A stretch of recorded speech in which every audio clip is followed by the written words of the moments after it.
Let's build ourselves a potted plant or bush for today's Lego brick tutorial. First, let's start with a 1x1 brick with 4 knobs. We're going to stick a 1x1 round brick right on the bottom portion. This is going to be the base of our bush. Now let's take a 6-branch assembly. We're going to place 6 flowers on the assembly. So it'll be 1 flower per branch. Now it doesn't really matter which way you have your flowers faced. This is the way I was always taught. Put these on the branches. Want to cover everything up. Now we're going to need to make 5 of these in total. Let's take our base. I'm going to start with the top of the 1x1 brick and set this down like so. Now I want to work my way around.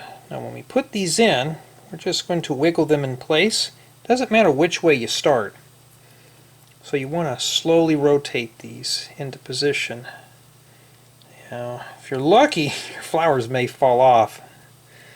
You just have to put them back on. Get that right in there.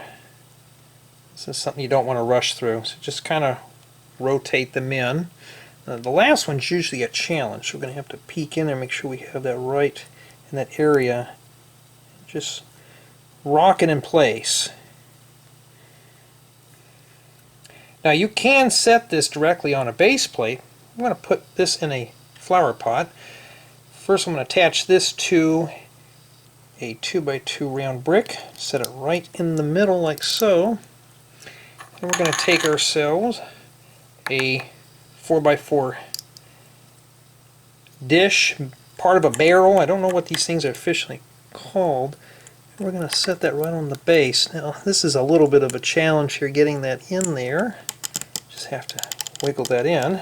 And there we have ourselves a nice potted bush. This is a very universal design. You can make these any color, or you can get real creative and mix up some colors. Here is one that I use with 3 different types of green. These are the flower studs that I typically use on some builds, but these look nice nonetheless.